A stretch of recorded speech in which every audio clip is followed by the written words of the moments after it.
Hello tout le monde, je démarre donc ce direct. Premier thème de ce soir, ça va être effectivement de faire cette remise de prix de ces fameux des gagnants du concours. Et le deuxième élément qu'on va travailler, c'est une question qui m'a été posée au travers des réseaux sociaux, qui est face aux difficultés de recrutement aujourd'hui, est-ce qu'en tant que gérant ou manager d'entreprise, on doit tout céder ?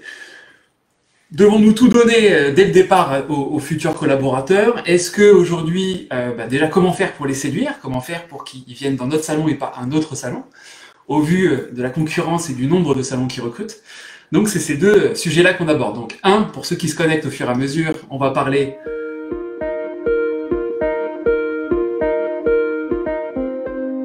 Pour continuer sur ce live, j'ai donc eu une question la semaine dernière, quand j'ai fait le sondage, c'est même pas la semaine dernière, c'est aujourd'hui, qui était « Face aux difficultés de recrutement, devons-nous tout céder? Comment les faire venir dans nos salons? Comment faire en sorte qu'ils nous choisissent plutôt qu'un autre salon au vu de la quantité de salons qui recrutent aujourd'hui?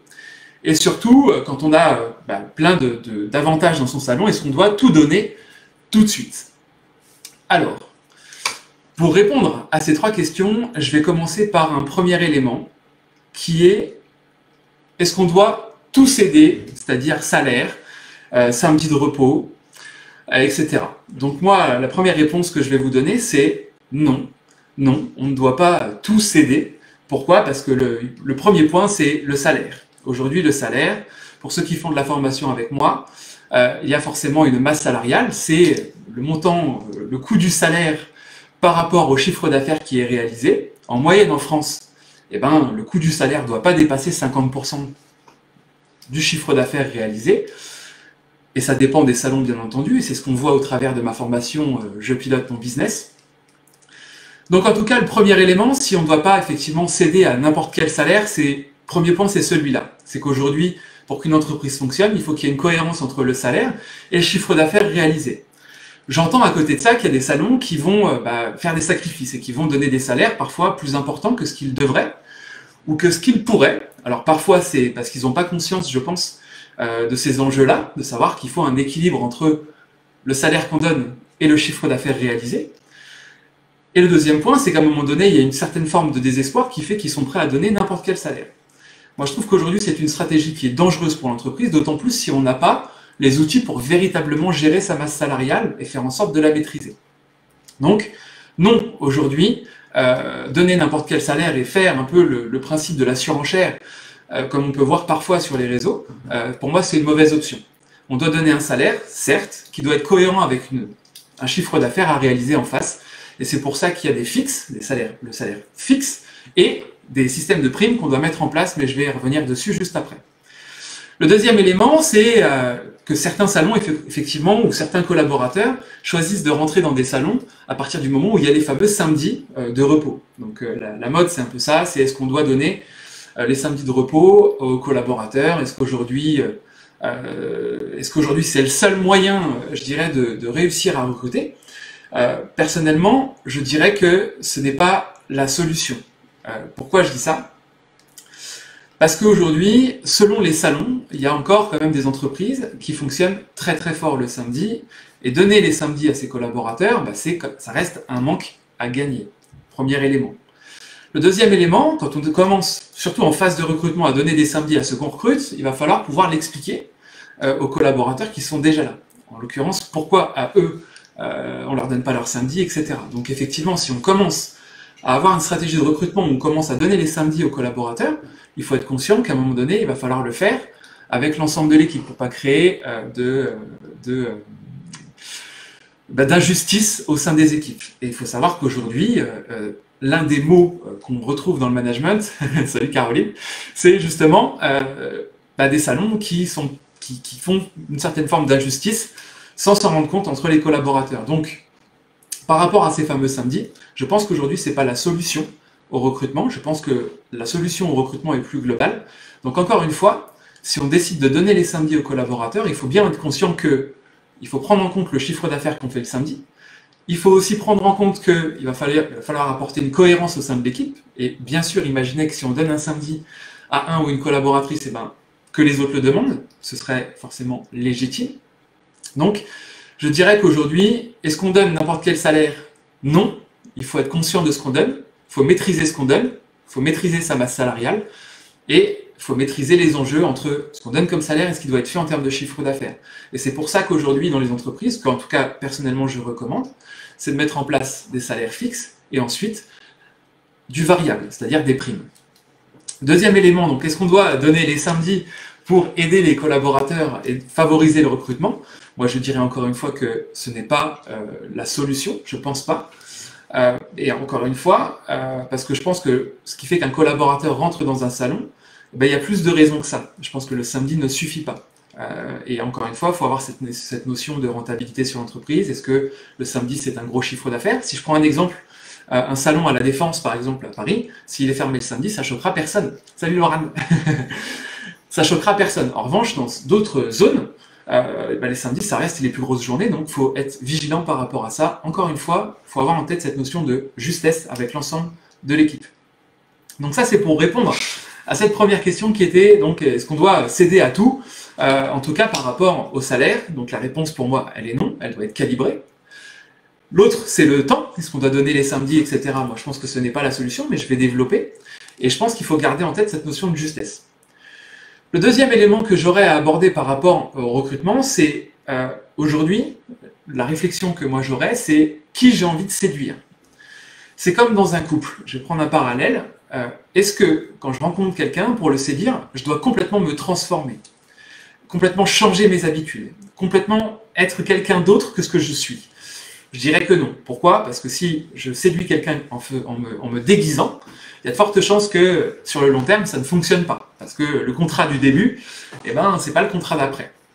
Donc je pense qu'il faut être fidèle à ses idées et à la direction qu'on a envie de prendre. Donc moi aujourd'hui, je vais prendre un autre parallèle, c'est celui de la remise. Aujourd'hui, quand on fait beaucoup de remises en salon, on finit par attirer une clientèle qui aime la remise et qui vient parce qu'il y a de la remise. Maintenant, la question, c'est est-ce que c'est la clientèle que vous voulez? Certains oui et d'autres non. Moi, je pense que personnellement, j'ai jamais voulu attirer du client par la remise. Donc, je dirais qu'aujourd'hui, je préfère attirer du client par la qualité.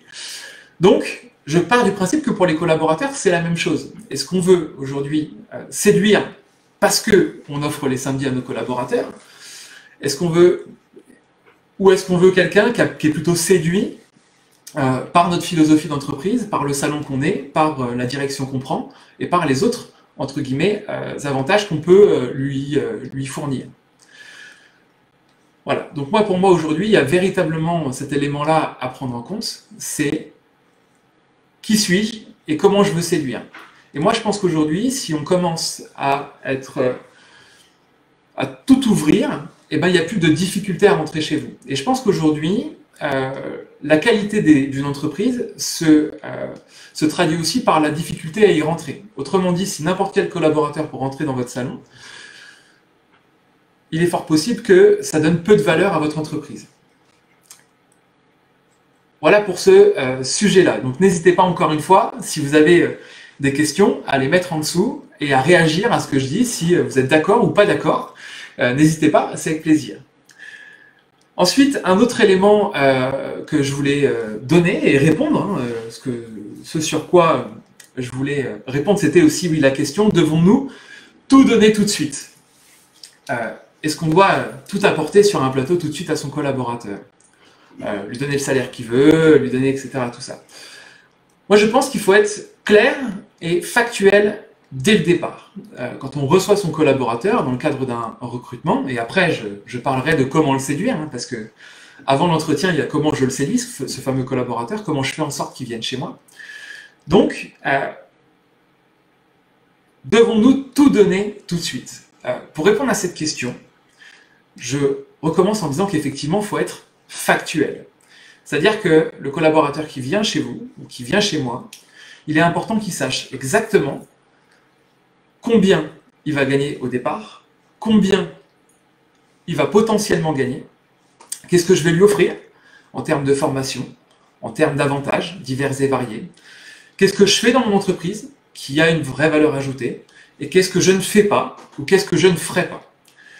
Donc, aujourd'hui, Pour moi, oui, si on doit tout donner tout de suite, enfin en tout cas, on doit être clair dès le départ. On est d'accord que le salaire, entre le début où votre collaborateur arrive et 6 mois ou 1 an après, forcément, en tout cas je l'espère, son chiffre d'affaires va se développer. Donc, il est important de mettre un système de rémunération qui fasse que le collaborateur, au bout d'un moment, il développe son chiffre d'affaires, bien sûr, et son salaire.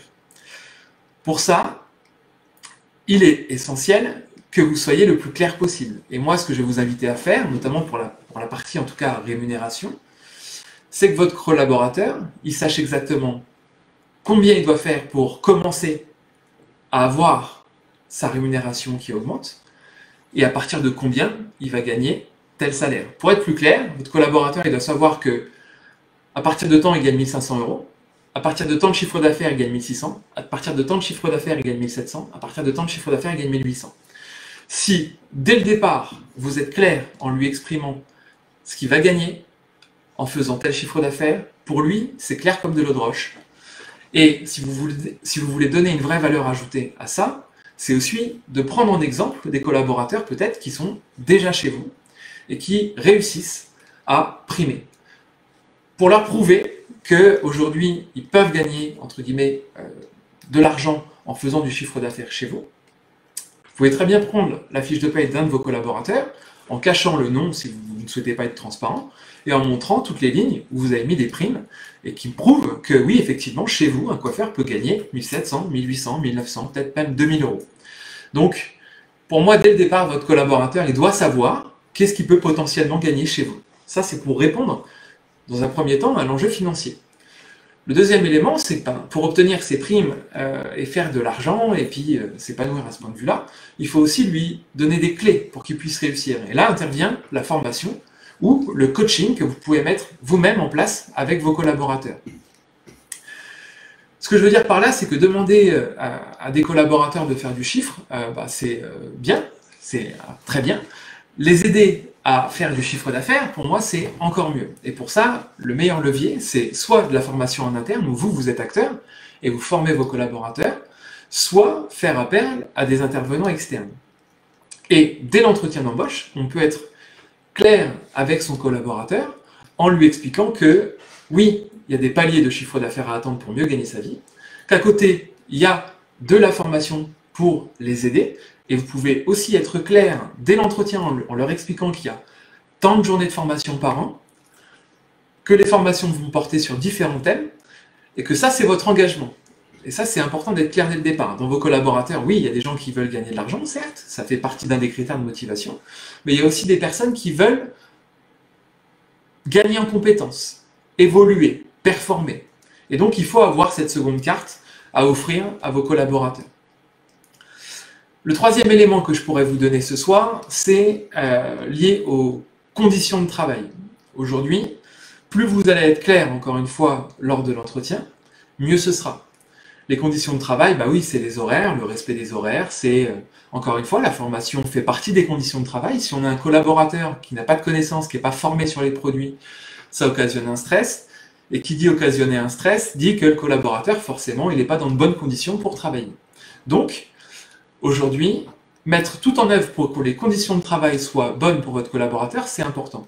Et un bon moyen de le faire lors du recrutement, c'est aussi d'avoir un support papier, et ça peut faire partie d'une charte qualité ou de règles du jeu de l'entreprise, où vous spécifiez à l'intérieur que vous vous engagez à le former, que vous vous engagez à éventuellement payer ses heures supplémentaires s'il y en a à faire, que vous vous engagez à lui faire récupérer ses heures s'il le souhaite, que vous vous engagez à le former, mais ça je l'ai peut-être déjà dit, que vous vous engagez à être à son écoute, c'est-à-dire à faire des entretiens individuels par exemple, à faire des entretiens annuels, à faire des team building. Tout ça, ça peut être spécifié lors d'un entretien individuel. Et ça aussi, ça peut faire la différence entre un entretien individuel chez le salon Jean-Paul et chez le salon Jacques. Donc, tous ces éléments-là qui vont favoriser les bonnes conditions de travail, encore une fois, ça c'est un levier. 1, pour être transparent avec votre collaborateur. 2, pour dès l'entretien lui prouver que vous êtes carré et que chez vous c'est clair. Et 3, c'est valable aussi pour vous. Donc c'est un engagement, c'est clair pour vous, c'est clair pour lui. Je pense que la pire chose qui peut arriver aujourd'hui en recrutement, en tout cas quand on arrive à cette phase, c'est de se tromper et de faire erreur, c'est-à-dire de ne pas se comprendre au départ, et c'est ce qui occasionne parfois des problèmes. Et je vais prendre un parallèle, on dit souvent qu'il faut plutôt bien construire au début, bien semer, bien récolter dès le départ, faire en sorte d'avoir une belle récolte, plutôt que de devoir tout raser et tout recommencer. Et donc là, j'ai une question. Peut-on revoir ce live? Restera-t-il en ligne? J'espère que je dois partir et c'est très intéressant, je valide à 100%. Ah bah merci l'atelier 237, je sais qu'on a eu l'occasion de se croiser. Oui, il va rester en ligne et merci de me dire qu'il est intéressant. C'est cool. Donc bah écoute, tu peux vaquer à tes occupations, mais si tu as d'autres questions, tu peux les mettre là, ça me fera plaisir. Donc pour continuer en tout cas sur ce fameux entretien, effectivement, border au maximum les conditions de travail, pour moi c'est un élément essentiel. Il faut savoir que là, ce qu'on vient d'énumérer, c'est l'argent, c'est l'argent donc la rémunération, les conditions de travail, et on a oublié un élément, c'est l'ambiance au sein de votre équipe. Encore une fois, quand vous allez spécifier tous les éléments que vous faites dans votre entreprise, que ce soit les entretiens individuels, etc., et ben, tous ces éléments-là favorisent une bonne ambiance. Donc, je pense que tout ça va être bordé. Et l'ambiance, la rémunération et les conditions de travail, aujourd'hui, dans la hiérarchisation des motivations au sein des entreprises en France actuellement, c'est les 3 priorités. L'ambiance vient en premier, c'est pour ça que la mise en place de team building avec les équipes, c'est essentiel. Les conditions de travail, pareil, c'est le deuxième élément. Donc, encore une fois, mettre en place des formations, mettre en place des moments d'écoute avec vos collaborateurs. Ça passe souvent par des entretiens individuels, c'est essentiel. Et le troisième point, bien sûr, d'être clair sur la rémunération. Ça aussi, ça contribue aux conditions de travail. Donc, tous ces éléments-là sont une vraie valeur ajoutée.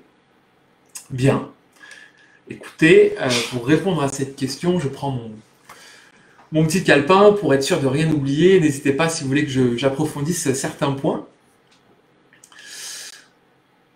Un autre élément, une autre question, c'est comment les faire venir dans nos salons. Ça, c'est une excellente question. C'est vrai qu'aujourd'hui, a priori, il y a plus de 10 000 salons en France qui recrutent. Donc, c'est juste énorme. Donc, il faut effectivement faire la différence. Le parallèle que je peux vous prendre par rapport à ça, la même question peut se poser pour un client, en fait. Aujourd'hui, le client, qu'est-ce qu'il va faire qu'il va choisir votre salon? Et aujourd'hui, qu'est-ce qui fait qu'un collaborateur va choisir votre salon? Donc, pour moi, ce sont 2 éléments qui se rejoignent. Si vous êtes en mesure de séduire un client qui ne vous connaît pas, vous serez probablement en mesure de séduire un collaborateur qui ne vous connaît pas. À travers ça, pour moi, pour séduire une cliente, il y a donc un fameux parcours client à mettre en place. Et il en va de même pour le recrutement. La première chose que va faire une cliente pour choisir son salon, quand elle ne le connaît pas, en tout cas, ou quand elle cherche à changer de salon ou à en trouver un nouveau, elle va regarder sur Internet. Donc le premier élément, c'est d'être présent sur le digital. Et c'est là où passe Instagram, Facebook et Google. Et je peux vous dire que le comportement chez le collaborateur dans le choix de son salon, ça va être la même chose. C'est regarder sur les réseaux sociaux ce potentiel futur salon. Donc l'élément, et ce que je dis souvent en formation, c'est que déjà si vous n'êtes pas sur les réseaux, déjà vous ne voyez pas ces vidéos, vous n'êtes pas en direct avec moi, déjà, premier point. Et le deuxième point, c'est que forcément, si vous n'êtes pas sur les réseaux, vous sentez le sapin. Ça c'est sûr. Donc, la jeune génération qui est très digitalisée, on parlera des générations juste après, forcément, la première chose qu'elle va regarder, c'est les réseaux sociaux, avant d'entrer dans le salon. Voir vos réalisations, voir si votre Instagram tient la route, s'il est bien complet, voir si vous êtes bien noté sur Google. Donc, je peux vous dire qu'aujourd'hui, vos futurs collaborateurs sont au même point que vos futurs clients. Ils vont regarder sur Internet vos avis, votre salon, et ce que vous faites à l'intérieur. Alors, j'ai une question. De Caroline, lorsque l'on dit des choses au départ et que l'on s'est trompé, qu'on se rend compte en formation, comme on peut leur exprimer ça sans les pénaliser. Alors, effectivement, quand on fait un entretien avec son collaborateur, qu'on tombe d'accord et qu'on lui explique clairement quel sera son rôle dans l'entreprise, j'en profite pour faire une parenthèse sur l'importance de créer une fiche de poste lors de l'entretien. La fiche de poste, c'est tout ce que devra faire le collaborateur quand il sera en salon. C'est quoi son rôle? Est-ce que faire le ménage fera partie de ses attributions? Est-ce que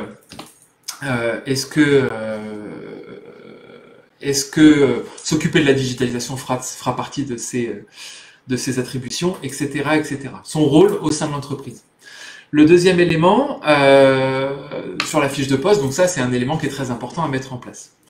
Donc, effectivement, quand on reçoit son collaborateur en entretien, et qu'on convient qu'il aura un certain rôle dans l'entreprise, ou qu'on convient d'une certaine façon de travailler, et que finalement, en tant que gérant d'entreprise, on se forme effectivement, et on voit d'autres choses, et puis on change, et puis les années passent, ou parfois les mois passent, et on se rend compte de certaines choses, des choses qui marchent, et des choses qui ne marchent pas. Donc, aujourd'hui, l'erreur est humaine. Et je veux dire, donc, premier élément, c'est que l'erreur est humaine. On a le droit de changer de direction, on a le droit de se tromper. Et surtout, on a le droit de le dire. Personnellement, je suis pour dire quand on s'est trompé et quand on a besoin de changer de direction. Donc ça, c'est le premier élément. On a le droit de dire à son collaborateur qu'on s'est trompé, qu'on a pris une direction qui n'était pas forcément la bonne et que du coup, on va réorienter, entre guillemets, le bateau, si je prends une image. Ça, c'est le premier point. Et ensuite, c'était... Alors oui, donc ça c'est le premier point, c'est que déjà un chef d'entreprise peut se tromper. Ensuite, l'important aujourd'hui c'est aussi d'être le plus pédagogue possible avec son collaborateur pour trouver une solution et pour pouvoir faire en sorte qu'on aille dans la meilleure direction, une direction commune. Maintenant, si entre ce qu'on a convenu au départ, les enjeux de l'entreprise ont fait qu'on a dû changer de direction et que ça ne convient plus aux collaborateurs, je pense qu'aujourd'hui la meilleure solution est de se séparer, en tout cas de la meilleure façon possible. Donc après, je pourrais rentrer dans les détails, mais chaque cas est différent. En tout cas, pour résumer le passage qu'on vient de voir, et ce que je viens de dire, c'est qu'effectivement, si vous définissez quelque chose avec votre collaborateur lors de l'entretien, et que vous vous apercevez que vous avez fait une erreur, vous avez le droit de le dire, et vous le faites lors d'un entretien individuel, par exemple, pour lui expliquer effectivement que lors de l'entretien, vous avez défini telle et telle chose, je ne sais pas quel exemple on peut donner, et qu'au fur et à mesure, vous vous êtes aperçu que ce n'était pas la bonne direction, ou qu'en tout cas, le chemin pris n'était pas le bon, et que vous souhaitez réorienter. Donc en tout cas, pour moi, il faut toujours être force de solution.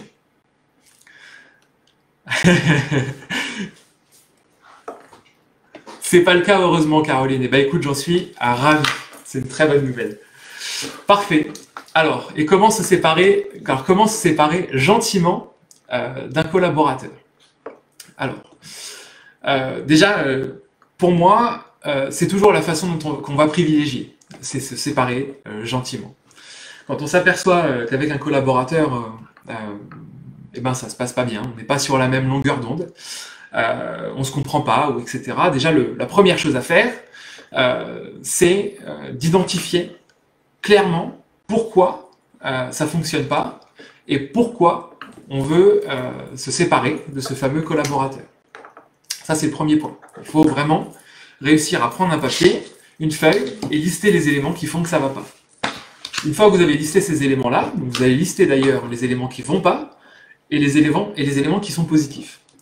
Ensuite, la première chose à faire, c'est de recevoir votre collaborateur et lui faire part des éléments qui vont bien et des éléments qui vont moins bien. Ça, c'est la deuxième chose.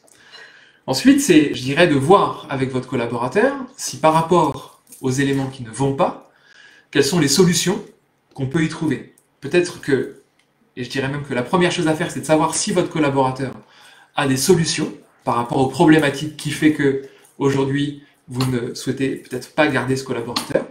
Déjà, premier point. Deuxième point, c'est que peut-être que vous allez avoir des solutions à proposer à votre collaborateur pour que ça se passe bien. Et dans ce cas-là, il faut avoir une discussion avec lui pour trouver en tout cas un chemin commun. Donc pour résumer, si ça ne va pas, identifiez pourquoi, les points positifs et points négatifs. Deuxième chose, faites-lui en part, expliquez-lui la situation, clairement. Moi je pense qu'aujourd'hui, il y a un mot que j'utilise beaucoup dans mes formations, c'est pédagogie. Donc, faites preuve de pédagogie avec vos collaborateurs. S'il y a quelque chose qui ne va pas, il faut clairement lui dire les éléments qui ne vont pas. avec bienveillance, mais surtout avec franchise. Donc, si je peux donner un exemple, si par exemple ces fondus de nuque sur, on va dire, des coupes-pommes par exemple ne vous conviennent pas, il faut pas lui dire, j'imagine, t'es nul en coupes-pommes, mais plutôt lui dire, écoute, aujourd'hui les fondus de nuque que tu fais ne me conviennent pas, voilà pourquoi, et lui expliquer et trouver les solutions avec lui. Une fois que vous avez fait ça, soit vous allez vous rendre compte que votre collaborateur il va vous dire effectivement, bah moi, ce que tu me demandes, j'ai pas envie de le faire. Donc, bon, bah, au moins les choses sont claires, les choses sont dites. Si votre collaborateur il n'a pas envie, eh ben, vous allez très vite trouver la solution avec lui et il n'y en a pas 50. C'est soit c'est abandon de poste, démission, rupture conventionnelle. Donc, c'est un peu les 3 éléments aujourd'hui qu'on va travailler. Et si votre collaborateur vous dit, bah écoute, ouais, moi je suis prêt à faire des efforts et ces éléments-là, moi je pense qu'on peut trouver réponse à ça, et ben vous pouvez très bien vous laisser effectivement quelques mois de délai. Moi je vous conseille généralement 3 pour essayer de trouver des solutions et mettre en place des points d'amélioration.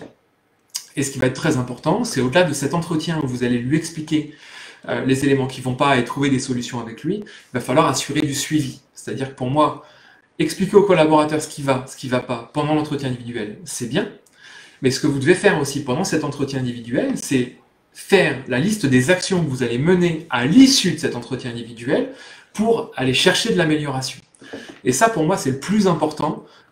C'est impensable pour moi de sortir d'un entretien individuel sans avoir des actions concrètes. Des actions concrètes, c'est quoi? C'est, si je prends l'exemple d'une junior, par exemple, que vous devez impérativement faire progresser en coupe de cheveux, vous allez lui dire, bah voilà, il faut que tu me ramènes un modèle chaque semaine tu vas faire un modèle, dans un mois, on refait le point, le mois suivant, on travaillera donc sur ce premier mois sur la coupe, le deuxième mois, on travaillera sur la couleur, etc. etc. L'idée, c'est que dans 3 mois, on arrive à cette situation-là. Donc, pour moi, voilà cette réponse à comment se séparer gentiment d'un collaborateur. Ça passe par de la pédagogie. Je dirais qu'aujourd'hui, il faut systématiquement se laisser 3 à 4 mois avant de vraiment se séparer d'un collaborateur, ou en tout cas de prendre une démarche irrévocable en fait. Et surtout, il faut de toute façon faire en sorte d'être collaboratif. Aujourd'hui, de trouver des solutions avec lui. Et je pense que trop souvent dans les salons, on s'aperçoit que les choses s'accumulent, les choses qui ne vont pas s'accumulent avec le collaborateur, le vase se remplit, et au final, au bout d'un moment, le manager ou le gérant explose, et souvent on a un collaborateur en face qui ne comprend pas ce qui se passe parce que ça lui tombe dessus d'un coup. Donc je privilégie aujourd'hui de mettre en place des outils, c'est ce qu'on voit au travers de ma formation, je communique avec mon équipe, qui permettent d'avoir un dialogue régulier avec son collaborateur et de faire régulièrement les réglages que vous avez à faire. J'ai souvent tendance à prendre un parallèle avec une route. On a une route, on a le collaborateur qui est sur cette route, et forcément, bah, tout le monde est humain, donc on a tendance à dévier un peu parfois, à faire des choses un peu moins bien, à faire des choses à ne plus les faire, etc. Le rôle du manager, c'est de réussir à maintenir ce collaborateur dans la route qui va dans la bonne direction, et c'est beaucoup plus difficile de faire rester le collaborateur sur cette route une fois qu'il est sorti complètement. Donc c'est beaucoup plus violent. Donc ce que je vous conseille, c'est plutôt de faire régulièrement des points avec vos collaborateurs pour faire en sorte qu'ils restent sur la bonne direction, la direction qui convient à l'entreprise, et plutôt que d'avoir des chamboulements à faire brutales, qui pour moi du coup provoquent souvent des problèmes qui peuvent être résolus si on fait ça de manière régulière. Et je prends encore une fois l'exemple d'un couple, si on laisse les choses s'accumuler et qu'on pète d'un coup, ça marche beaucoup moins bien, il vaut mieux dire les choses au fur et à mesure. Je ne suis pas psychologue de couple, mais, et je ne suis pas non plus exemplaire là-dessus, mais en tout cas, c'est une démarche qu'il faut essayer de faire, et d'autant plus dans le milieu professionnel, avec ses collaborateurs.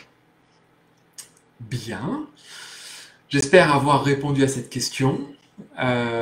Et en tout cas, dans la formation Je communique avec mon équipe, on voit ce qu'on appelle un processus qui s'appelle le processus de changement et à travers duquel effectivement il y a tout un protocole quand ça va pas bien avec un collaborateur à suivre pour tout simplement mettre des outils en place concrets pour faire en sorte que avec ce collaborateur tout soit fait pour que l'issue soit positive. Et si l'issue c'est la séparation, à un moment donné, il ne faut pas se triturer le cerveau, il faut y aller, il faut aller à la séparation. Mais encore une fois, je pense que privilégier la manière collaborative est meilleure que la manière forte. Après, chaque cas est différent et en tout cas, je maintiens le fait qu'il faut toujours tenter d'abord la collaboration à l'ultimatum, je dirais. Alors, Caroline, tu as dû riper sur ton clavier parce que en entretien individuel, doit-on à chaque fois... Est-ce que tu peux juste reformuler ta question pour que je puisse y répondre? Alors, le temps que tu reformules ta question... Du CA, du chiffre d'affaires. Ah, c'est bon, j'ai ma traductrice qui vient de... Ah, t'es en voiture, Caroline. Ah bah bravo. Ah bah bravo.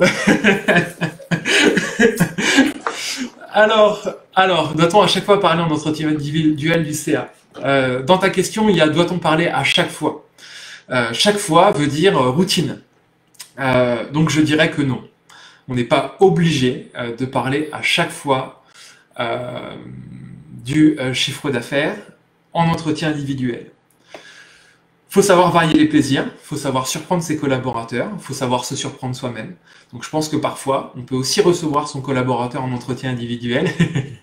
Je t'en veux pas, Caroline. De toute façon, je suis pas de la gendarmerie, tu peux conduire, mais fais attention quand même, quoi.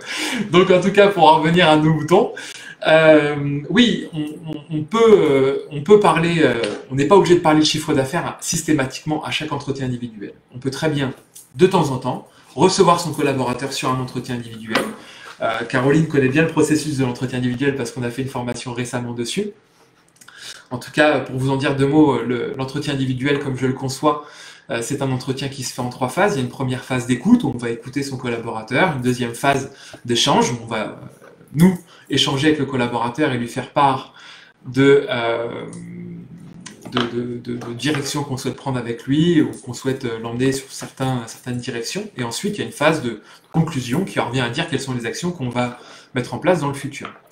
Donc, on peut très bien, lors d'un entretien individuel, arriver et parler, par exemple, déjà bien sûr toujours son bien-être dans l'entreprise, savoir comment il va, si tout va bien pour lui. Et on peut très bien avoir une thématique lors de l'entretien individuel tournée vers l'expérience client et parler du parcours client. Le mois suivant, on peut très bien parler de ses réalisations en salon, technique. C'est-à-dire, bah, tiens, aujourd'hui, je voudrais parler de tes performances lors de l'exécution de tes coupes. Je voudrais te parler de tes méthodes, etc. Voilà ce que je trouve super intéressant dans ce que tu fais. Personnellement, j'ai aperçu que sur tel point, on pouvait s'améliorer, etc. On peut aussi parler d'idées. On peut très bien recevoir son collaborateur et puis lui demander tiens, écoute, voilà, ça fait tant de temps que tu es ici, est-ce que tu aurais des idées à développer dans le salon? Puis avoir un échange avec lui sur ces fameuses idées. On peut très bien aussi lui faire part de nos idées sur l'entreprise et sur l'avenir, sur la direction que prend l'entreprise. Donc tout ça sont des sujets qu'on peut aborder. Il y a plein de thématiques, et si tu veux, Caroline, je te les enverrai, qu'on peut apporter, qu'on peut aborder. En tout cas, pour moi aujourd'hui, et d'ailleurs, ça me revient, il y a un module qu'on doit faire ensemble qui s'appelle le business des émotions, qui reprend l'ensemble du parcours client avec ses collaborateurs. Et moi, dans le parcours client, je compte 10 étapes, donc ça fait pour moi 10 thématiques différentes qu'on peut aborder lors d'un entretien individuel, en plus du chiffre d'affaires, etc. Donc voilà pour ces fameux entretiens individuels. Avec plaisir, Caroline. Cool. Très bien, donc on est toujours dans le sujet, parfait. Est-ce qu'il y a d'autres questions avant que j'aborde un autre point? Je regarde ici aussi. Ok. Ok. Parfait. Alors, donc j'en reviens à comment les faire venir dans nos salons.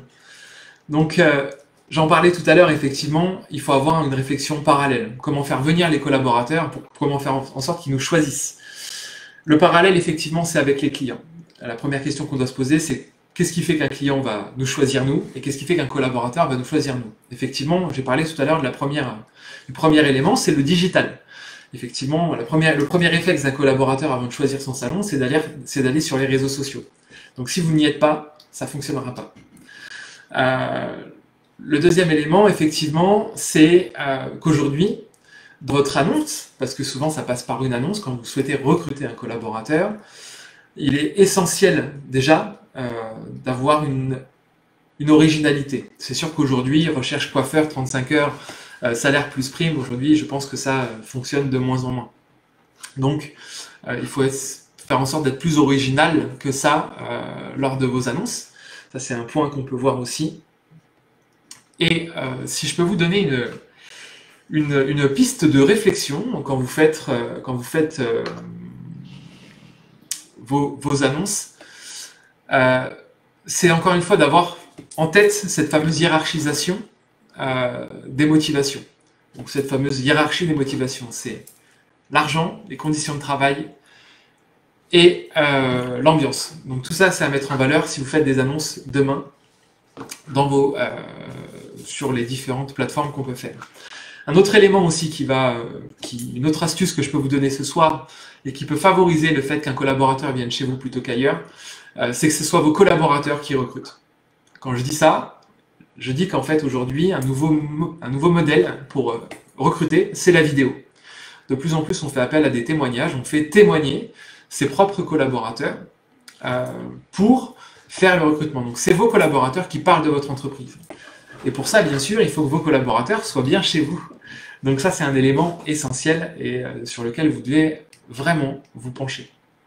Savoir si vos collaborateurs aujourd'hui sont satisfaits, sont heureux chez vous, c'est un élément essentiel. Donc, une clé demain pour favoriser le recrutement dans vos salons, c'est de faire appel à vos collaborateurs et de les faire témoigner en vidéo. Et il y a d'autres enseignes aujourd'hui, pas que chez les coiffeurs, qui font appel de plus en plus à ce mode de communication. Parce que les meilleures personnes qui sont en mesure de parler de votre salon, c'est vos collaborateurs, parce que c'est eux qui vivent votre management, etc. Donc ça, c'est une astuce que je peux vous donner. Bien. Alors, est-ce qu'il y a autre chose que je peux vous dire? Oui. Un autre élément que je voulais vous donner, en tout cas, encore une fois, sur ce thème de recrutement vis-à-vis des collaborateurs,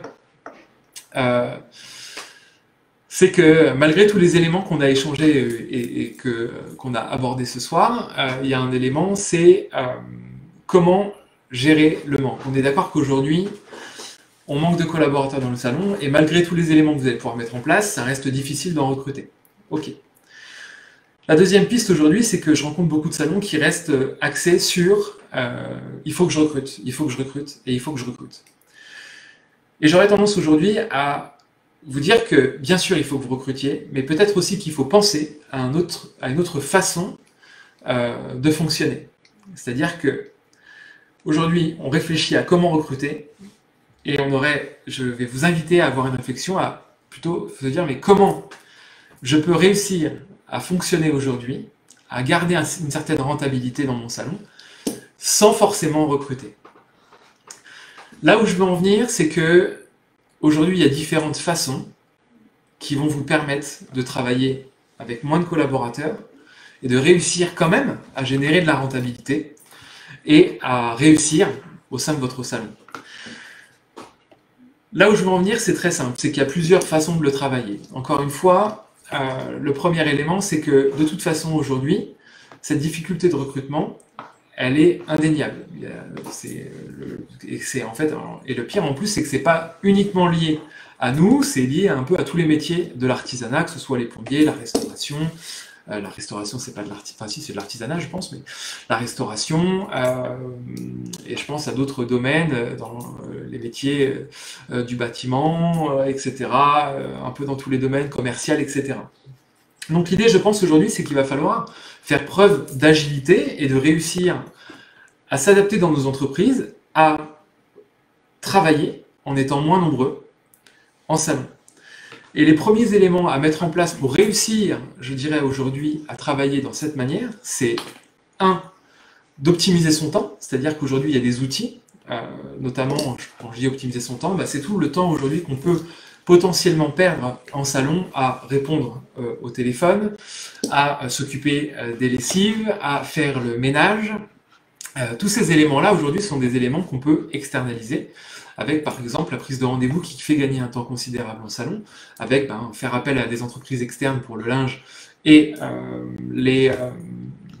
la prise de rendez-vous, comme la prise de rendez-vous en ligne par exemple, ce sont des éléments à mettre en place. Alors vous allez me dire, bien sûr Cyril, mais tout ça, ça coûte de l'argent, comment je fais pour payer? Et c'est là où intervient pour moi le deuxième pilier. C'est qu'aujourd'hui, au sein de nos salons, de nos entreprises, il y a une loi qui s'appelle la loi de Pareto, selon laquelle aujourd'hui, je pense que si vous analysez votre chiffre d'affaires, 80% de votre chiffre d'affaires aujourd'hui est réalisé par 20% de vos clients. Ce que je veux dire aujourd'hui, c'est que vous avez des clients dans vos salons qui dépensent beaucoup et vous avez certainement un listing des 100 clients qui dépensent le plus chez vous. Et je dirais qu'aujourd'hui, quand on analyse la rentabilité dans les salons, les prestations comme les brochings, par exemple, sont des prestations qui sont souvent les moins rentables, voire pas rentables. A contrario, les prestations techniques, coloration, etc. sont plus rentables. Je prends un autre exemple, les coupes enfants, c'est des coupes qui sont forcément moins rentables parce que ça prend souvent du temps et c'est peu facturé. Donc une façon de faire face aujourd'hui à ce manque de personnel dans les salons et de s'adapter pour continuer à avoir un certain volume de chiffre d'affaires et une rentabilité, c'est aussi de travailler sur des prestations qui vont être à fort potentiel de rentabilité. Donc toutes les prestations techniques, par exemple. Donc je dirais qu'aujourd'hui, il y a certains salons qui prennent le choix par exemple, de ne plus coiffer les enfants le samedi. C'est un choix de rentabilité et qui se choisit, c'est un choix d'entreprise. Salut, avec plaisir. Donc aujourd'hui, ça aussi c'est une stratégie qu'on peut mettre en place en salon. C'est effectivement, et en plus, tiens, elle va aborder un sujet au mondial qui est, je pense, en rapport avec celui-là. Et dommage, je ne pourrais pas y être, mais j'aurais beaucoup aimé y être. En tout cas, effectivement, aujourd'hui, favoriser des prestations à forte rentabilité, c'est un point aujourd'hui pour effectivement faire moins de clients, en étant moins de coiffeurs, ce qui n'est pas illogique, hein, c'est normal, mais en favorisant des prestations qui sont plus rentables. Donc aujourd'hui, dans les salons, effectivement, on peut prendre le choix d'axer sa prise de rendez-vous et d'axer sa communication sur des prestations qui sont plus rentables que la réalisation de broching simple. Donc c'est pas pour rien qu'aujourd'hui, il y a de plus en plus de salons qui se dirigent et qui se spécialisent dans la technique et qui du coup ne font pas de prestations type broching parce qu'ils se disent moi aujourd'hui je prends du temps certes mais au moins je fais de la prestation qui chiffre. Donc ça aussi c'est une position à prendre, c'est réussir au sein de sa clientèle à se dire bah tiens, si je prends un exemple concret, se dire bah demain j'augmente mes tarifs broching, ok je vais perdre des clients mais derrière je vais faire en sorte de développer de la technique dans mon salon avec les clients qui sont là. Et ben ravi Eve. Donc ça c'est le premier élément. Et les enfants c'est la même chose, etc. Et si je peux prendre un autre parallèle, pour ceux qui me connaissent, donc je fais de la formation, bien sûr, j'accompagne des salons, bien sûr, mais je continue à travailler en salon les fins de semaine. Et j'ai fait le choix d'une stratégie, quand j'ai commencé à coiffer, je me suis dit, bah, moi je vais pas avoir de tarif enfant, clairement, je ne vais pas faire de broching simple. La première prestation à faire chez moi, ce sera un protocole de soins. Donc le tarif d'entrée, c'est 75 €. Et ça pourrait être 45 € hein, dans un salon n'importe où. Hein. Ça pourrait être le forfait broching soins à 45 € et pas moins. Et je vais voir ce que ça donne. Ce qui fait qu'aujourd'hui, en ayant des prestations où j'ai choisi d'être sur des prestations de qualité, avec un mode de fonctionnement où un broching n'existe pas, a fait que j'ai attiré une clientèle qui cherche des prestations de qualité et des prestations complètes. Et c'est ce qui fait que j'ai pu aussi facturer bien plus. Et du coup, je passe moins de clients, mais j'ai une facturation qui est plus élevée, parce que j'ai une clientèle qui souhaite de la belle prestation, qui fait qu'aujourd'hui, c'est parfaitement rentable, et je génère du chiffre d'affaires autant, voire plus que quand je faisais avant 10 ou 12 clients. Donc c'est un choix. Aujourd'hui, on n'est pas obligé de se dire « Ah ben, je transforme littéralement mon salon, je fais plus de broching, je fais plus de coupe enfant, etc. » Vous pouvez le faire de manière violente, en disant bah, « Je choisis demain de faire différemment ». Mais vous pouvez aussi le faire de manière progressive en me disant « Bah voilà, moi demain, je vais réfléchir à une stratégie qui va faire que je vais privilégier des prestations à forte rentabilité, en formant mes collaborateurs dessus, bien sûr, au détriment des services simple broching, etc. Et si vous faites le coût minute d'un broching et d'une technique, vous verrez que vous serez beaucoup plus gagnant si vos tarifs sont bien paramétrés en faisant de la prestation technique, en développement du soin, etc., qu'en faisant juste un broching. Bien. Donc en tout cas, aujourd'hui, cette réflexion, elle est à mener. C'est s'adapter aujourd'hui au manque de collaborateurs en partant sur une stratégie qui va mener à faire des prestations plus complètes pour générer du chiffre d'affaires en étant moins nombreux en salon. C'est une façon aussi de s'adapter à la pénurie aujourd'hui de coiffeurs. En tout cas, s'il y a bien une stratégie aujourd'hui à prendre, c'est celle-là, et c'est pas celle de surcharger ses collaborateurs et de les gaver pour les dégoûter du métier. C'est ce qui peut aussi parfois arriver dans les salons. On se dit bah ouais, mais je peux pas prendre, je veux pas dire non à mon client, donc je le prends. Ce qui fait qu'au bout d'un moment, vous, comme vos collaborateurs et vos clients, n'apprécient pas, la qualité baisse, et c'est ce que je ne veux pas. Je ne le conseille pas, en tout cas. Bien. Est-ce que quelqu'un d'autre a une question ou quelque chose ou souhaite rebondir à ce que j'ai évoqué lors de ce direct? Ça fait bientôt 50 minutes qu'on est en direct. Je regarde s'il n'y a pas un autre élément que je souhaiterais vous dire.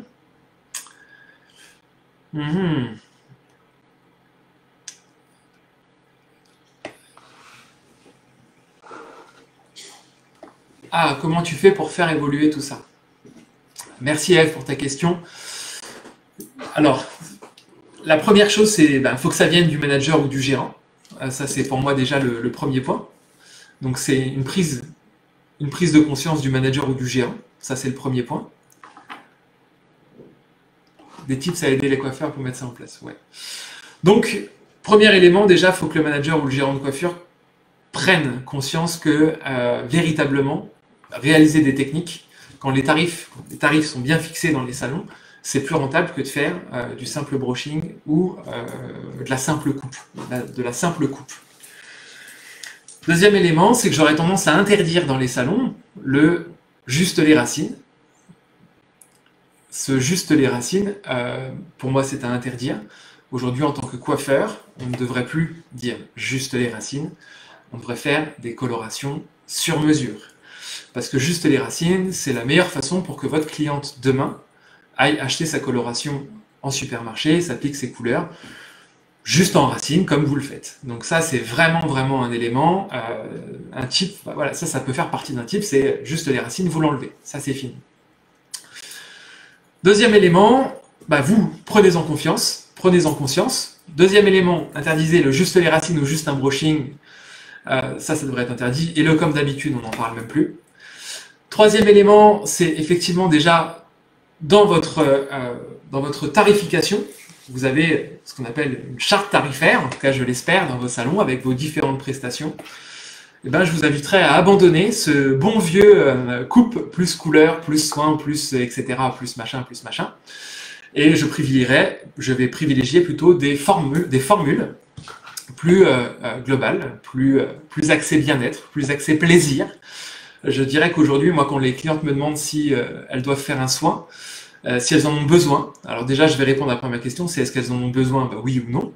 Et si, au pire, en toute honnêteté, c'est pas indispensable qu'elles font un soin, je vais leur dire, par contre, on peut se faire plaisir et vivre un moment ensemble avec un massage.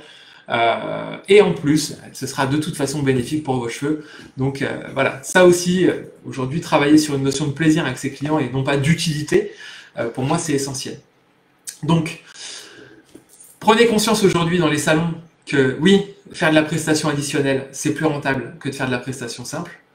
2, il faut absolument qu'aujourd'hui dans vos salons, vous enlevez une couleur, juste un brushing. 3, il faut impérativement avoir une charte tarifaire. Il faut absolument avoir une charte tarifaire avec des formules qui vous invitent à se faire plaisir. Et je prends comme exemple souvent les restaurateurs. Ils vous font des menus entrée plat dessert, ils vous font des menus plat dessert, des menus plaisir. Ils vous incitent à vous faire plaisir. Aujourd'hui, ce qu'on peut voir dans les salons, c'est souvent coupe plus brushing plus soin. Et on peut très bien faire le parallèle, comme je le faisais il n'y a pas longtemps, avec les restaurants. Je vois pas marqué salade plus tomate plus poulet. Non, c'est une salade César. Et ils vont vous expliquer que c'est un lit de salade où on vient déposer un poulet, etc. Enfin bon, ils ont plein de termes magnifiques. Donc je pense qu'on peut beaucoup s'inspirer de la restauration qui fait ça très très bien. En tout cas, ce que je peux vous dire en salon, c'est aussi de prendre conscience qu'on est plus que des coiffeurs, et on n'est pas juste des coiffeurs. J'espère que pour tout le monde, ça c'est évident, et que notre mission première est d'apporter du plaisir et du bien-être à nos clients. Et chaque matin, quand on pousse la porte d'un salon, eh ben, ça passe par là. Et aujourd'hui, toute proposition qui doit être faite dans un salon de coiffure, pour moi, doit s'appuyer sur une vraie valeur ajoutée. C'est-à-dire quand on décide de faire un éclaircissement à une cliente, on doit lui expliquer effectivement ce que ça va lui apporter à elle, lui faire ressortir des éléments de son visage, mettre en valeur son regard, etc., lui apporter de la brillance. Pour moi, une cliente aujourd'hui, elle doit, enfin on se doit d'agir avec elle comme des coachs beauté et être force de proposition. Et ça, c'est ce qu'on travaille à l'intérieur de mon module sur le business justement des émotions. Très bien, j'espère que j'ai répondu à vos questions. Alors, est-ce qu'il faut renommer nos formules pour les valoriser? Oui, oui, oui, 2000 fois oui. Et soyez créatifs. Aujourd'hui, quand je rentre dans un salon, et l'esthétique le fait très bien d'ailleurs, souvent l'esthétique a des menus avec des formules, des noms de soins, qui s'apparentent souvent d'ailleurs à des techniques. Donc on pourrait très bien demain imaginer en salon avoir des formules avec des noms bien spécifiques. Donc là j'ai pas de nom qui m'arrive en tête, mais j'ai fait un post récemment, j'en parle à l'intérieur, donc vous pouvez très largement vous en inspirer. Donc, et puis tiens, si je peux vous donner un truc très simple aujourd'hui, vous pouvez très bien travailler sur un forfait coupe essentiel qui en revient à faire, je dirais juste, même si j'aime pas le mot juste, hein, mais c'est un départ, juste le service de coupe, et le forfait coupe plaisir, qui est valorisé à l'intérieur. Vous faites un soin avec un protocole de massage, et ça passe simplement par des choses comme ça. Pour vous donner une idée et une piste, pour vous dire à quel point c'est simple. Quand j'ai créé mon espace dans la coiffure à Rueil-Malmaison, mon espace, il est à l'intérieur, au fin fond d'une boutique de prêt-à-porter. Donc c'est ma boutique de prêt-à-porter, à moi, ma femme et ma mère. Et donc mon espace coiffure est au fond de cette boutique. Et quand je suis arrivé, que j'ai créé cet espace-là, juste pour les fins de semaine et continuer à faire ce que j'aime beaucoup, couper les cheveux, etc., j'ai fait quelque chose de très simple. Je me suis mis sur Planity. Je suis pas là pour leur faire de la pub, mais je me suis mis sur Planity. Et dans le descriptif des prestations, j'ai marqué que je faisais systématiquement une consultation personnalisée pour connaître les attentes et les besoins de chacun de mes clients. Et ben, je peux vous dire que la plupart des clients qui cherchaient un salon de coiffure sur Rueil-Malmaison, la plupart qui sont venus chez moi m'ont dit « Je suis venu parce que vous faites une consultation sur mesure pour m'écouter ». Et je peux vous dire que c'est simple, ça a été simple, et je pense que plein de salons à Rueil font des consultations, font des diagnostics, mais le simple fait que j'ai spécifié que c'était pour les écouter, et que c'était une consultation sur mesure, ça a fait venir du client. Donc parfois c'est juste quelques mots, bien sûr j'ai pas vendu du rêve, hein. Quand ils sont venus j'ai fait une vraie consultation, mais pour vous dire à quel point ça peut parfois être simple de se différencier. Avec plaisir, ADR Formation.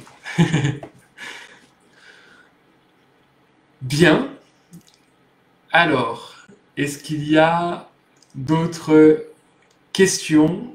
On a un peu dévié, hein, mais c'est très bien. Si ça peut vous permettre et vous apporter des réponses, c'était le but de ce direct.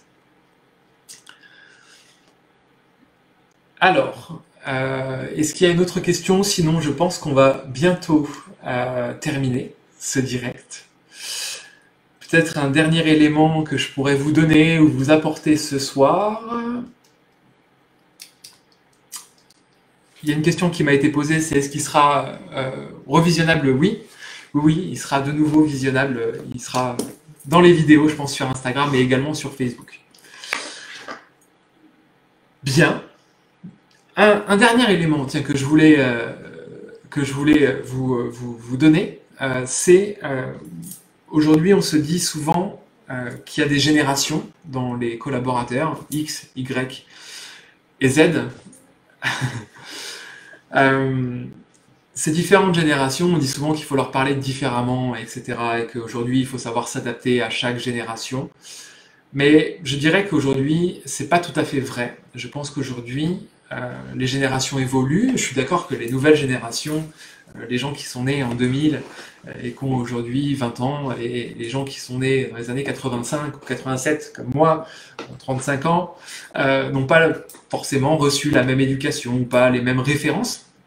Cela étant dit, je pense qu'on sera tous d'accord, toutes générations confondues, pour avoir des attentes communes, en tout cas face aux entreprises. Je pense que peu importe les générations, en tant que collaborateur, on veut être écouté. Je pense que peu importe les générations, on a besoin d'être formé. Je pense que peu importe les générations, on a besoin d'être dans un contexte qui nous rassure, d'avoir des règles dans l'entreprise, d'avoir une structure. Je pense que peu importe les générations, on veut gagner notre vie. Et je pense que peu importe les générations, on veut venir dans un salon de coiffure et vivre, en tant que collaborateur ou en tant que client, vivre un bon moment. Donc je pense qu'aujourd'hui, cette réflexion autour des générations, il faut vraiment réfléchir et se dire aujourd'hui, peu importe les générations, qu'est-ce qui nous donne envie d'aller travailler chaque matin et de mettre les réponses en face, en tout cas vis-à-vis de ses collaborateurs. Et ça, j'en parle beaucoup aussi à l'intérieur de mon module de formation. Je communique avec mon équipe. Bien. Très bien, très bien, très bien. Est-ce qu'il y a une autre question?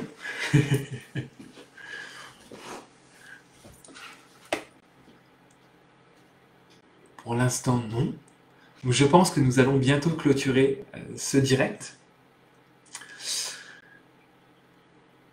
Merci. Ah, pas facile de sortir de sa zone de confort, mais on y travaille. Tiens, ça m'intéresse ça, Flora. Est-ce que tu pourrais développer? Tiens, me donner un exemple. Je vous préviens, ce soir, j'ai du temps. J'avais envie de passer du temps en direct.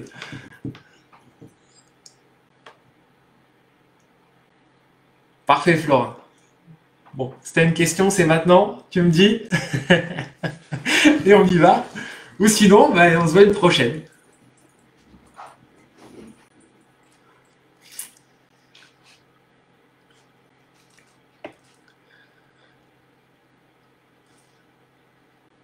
Bien. Avec plaisir, Laurent. Bon, écoutez, je pense que je vais clôturer ce direct avec un élément, je dirais, de référence. Je pense qu'aujourd'hui, en tant que gérant, manager ou coiffeur, on doit toujours faire un parallèle entre nous et nos clients. Je pense que, en fait, je dirais, pour même être plus précis, je pense que c'est un trio. Je pense qu'aujourd'hui, il y a nous, il y a nos collaborateurs et il y a nos clients. Et je pense qu'aujourd'hui, sur ce fameux trio, on a beaucoup de choses en commun. Je pense qu'aujourd'hui, nous, comme nos collaborateurs, comme nos clients, on a besoin d'écoute.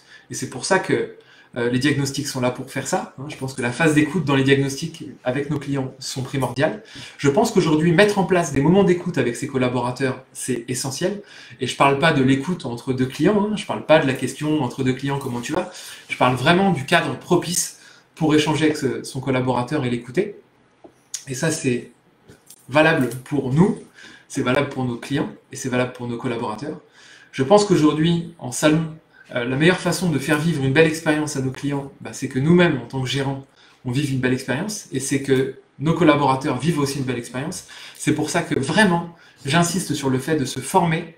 Aujourd'hui, se former au management, c'est essentiel parce que ça va vous apporter, et ça apporte beaucoup de clés pour faciliter, votre quotidien en tant que manager et gérant, faciliter le quotidien de vos collaborateurs parce que si vous êtes plus performant d'un point de vue managérial, vous allez mieux manager vos collaborateurs et ils seront mieux dans votre entreprise. Et si vos collaborateurs sont mieux dans votre entreprise et sont bien dans votre entreprise, il y a beaucoup plus de chances que vos clients soient bien également.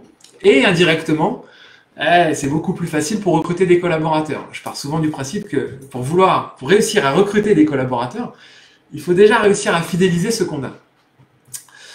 Donc voilà, aujourd'hui, ayez vraiment en tête que aujourd'hui c'est un trio et que ce rapport client, coiffeur, manager est indispensable et qu'on a tous les trois des attentes communes. Bien, je regarde juste Flora, qu'est-ce que tu nous as dit? Je vais changer de collaboratrice plus âgée que moi contre une beaucoup plus jeune. Alors je sais pas pourquoi tu vas changer. En tout cas, moi personnellement, j'ai travaillé avec des plus jeunes que moi, avec des plus âgés que moi, et j'ai rencontré des collaborateurs très motivés, très performants, jeunes et moins jeunes et âgés, et j'ai rencontré l'inverse, que ce soit jeune, plus jeune ou moins jeune. Donc aujourd'hui, je pense que les performances ou le bon collaborateur ou le bon manager n'a pas d'âge. Il n'y a pas d'âge en tout cas. Bien, et ben écoutez, je pense que nous allons clôturer cette soirée. J'espère avoir répondu à pas mal de vos questions, j'espère vous avoir apporté des informations, j'espère aussi que ce direct n'a pas été trop long ou... Bref, c'est une première expérience pour moi, j'espère qu'en tout cas que ça vous a plu. N'hésitez pas à me le dire dans le commentaire, à m'envoyer un message même en direct après pour me dire ce que vous en avez pensé et à me poser pourquoi pas des questions qui feront l'objet d'un prochain direct. Qui sait, peut-être qu'on va organiser plus souvent des directs pour échanger avec vous, d'autant plus qu'aujourd'hui ça peut être revisionné, donc avec plaisir. Je tiens encore à féliciter les deux gagnants du concours, à savoir Aurélie du salon Naturelli qui va recevoir une tête malléable Exalto chez elle dans son salon, et Laure de l'atelier de Laure qui va également recevoir sa tête malléable. Sur ce, merci d'avoir suivi ce direct. Je vous dis à très bientôt. Merci encore et à plus. Ciao. Comment on fait pour couper d'ailleurs? Je sais même pas.